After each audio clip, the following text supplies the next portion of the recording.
নিজেদের জলখাবার হোক বা হোক বাচ্চাদের স্কুলের টিফিন এইরকম চিড়ের পোলাও বানিয়ে নিলে সেটা কিন্তু খেতে সবাই ভীষণই পছন্দ করবে। চিড়ের মিষ্টি পোলাও খেতে কিন্তু খুবই সুস্বাদু লাগে।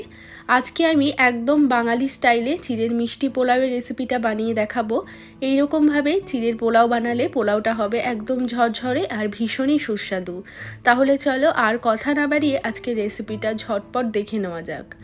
নমস্কার, আমি সুস্মিতা। আমার রান্নাঘরে সবাইকে স্বাগত জানিয়ে শুরু করছি আজকের রেসিপি। তো চিড়ের পোলাও বানানোর জন্য সবার প্রথমে এখানে আমি নিয়ে নিয়েছি 200 গ্রাম পরিমাণে চিড়ে। আর চিড়েটা কিন্তু একটু মোটা চিড়ে নিতে হবে।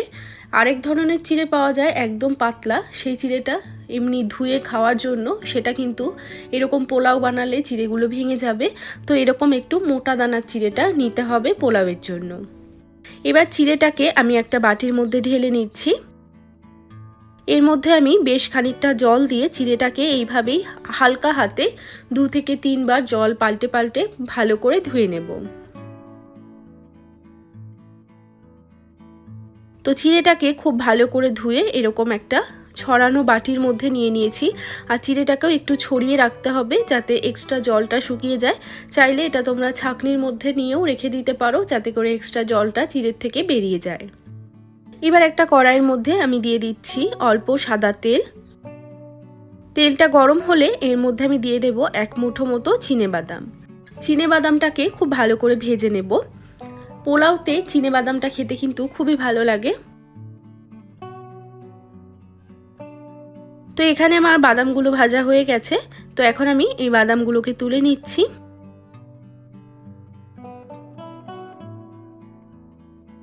এবার এই তেলের মধ্যে দিয়ে দিচ্ছি 1 মুঠো মতো কাজু বাদাম। কাজু বাদামটাকেও হালকা করে ভেজে তুলে নেব। এবার দিয়ে দিচ্ছি 1 মুঠো মতো কিশমিশ। কিশমিশটা ভাজতে যেহেতু একদমই সময় লাগে না, কিশমিশটা তাই জন্য আলাদা করেই ভেজে নিচ্ছি।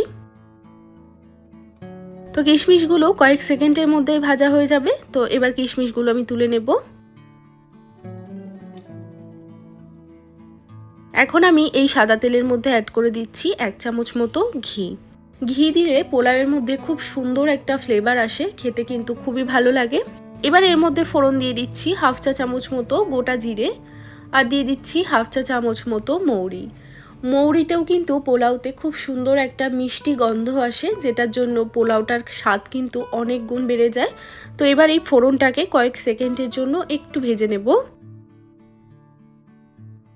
তো এখানে ফোড়নটা ভাজা হয়ে গেছে। এখন এর মধ্যে দিয়ে দিচ্ছি একটা মিডিয়াম সাইজের পেঁয়াজ কুচি, আর তার সাথে দিয়ে দিচ্ছি স্বাদ মতো কাঁচা লঙ্কা কুচি। দিয়ে পেঁয়াজটাকে হালকা করে একটু ভেজে নেব। তো দেখো পেঁয়াজটা এখানে হালকা করে ভাজা হয়ে গেছে। খুব কড়া করে কিন্তু পেঁয়াজটা ভাজার প্রয়োজন নেই, একদম হালকা করে পেঁয়াজটাকে ভেজে নিয়ে তারপর এর মধ্যে অ্যাড করে দিচ্ছি একটা বেশ বড় সাইজের আলু, যেটাকে এরকম ছোট ছোট টুকরো করে কেটে নিয়েছি। আলুটা দেওয়ার সাথে সাথেই দিয়ে দেবো এর মধ্যে স্বাদ মতো লবণ, আর দিয়ে দেবো 1/2 চামচ মতো হলুদ গুঁড়ো। এবার দিয়ে দিচ্ছি 1 টেবিল চামচ মতো চিনি। যেহেতু এটা মিষ্টি পোলাও তাই জন্য চিনিটা একটু বেশি দিলাম, কিন্তু তোমরা চাইলে চিনির পরিমাণটা এখানে কমিয়ে বা বাড়িয়ে দিতে পারো। এবার সমস্ত কিছু খুব ভালো করে নেড়ে চেড়ে কিছুক্ষণ রান্না করব যাতে আলুটা একটু সেদ্ধ হয়ে যায়। তো এখানে আমি মোটামুটি 7 থেকে 8 মিনিট মতো এইভাবেই নাড়াচাড়া করেছি। আলুটাও কিন্তু ভালোভাবে সেদ্ধ হয়ে গেছে। তো আলুটা যদি সেদ্ধ না হয় সেক্ষেত্রে সামান্য একটু জলের ছিটে দিয়ে কিছুক্ষণ ঢাকা দিয়ে রাখতে হবে, আলুটাকে প্রপারলি সেদ্ধ করে নিতে হবে। তো এখানে আমার আলুগুলো কিন্তু সেদ্ধ হয়ে গেছে। এখন এর মধ্যে আমি আমাদের ধুয়ে রাখা চিড়েটা অ্যাড করে দেব। চিড়েটা দিয়ে খুব ভালো করে সমস্ত কিছুর সাথে একবার মিশিয়ে নিচ্ছি। এবার ভেজে রাখা সমস্ত বাদামগুলো এখানে দিয়ে দেব। দিয়ে আবারও চিড়ের সাথে খুব ভালো করে নেড়েচেড়ে মিশিয়ে নিতে হবে। এরপর এটাকে ঢাকা দিয়ে একদম লো আঁচে 5 মিনিটের জন্য রেখে দেব। তো 5 মিনিট পর এবার আমি ঢাকাটা সরিয়ে নিচ্ছি।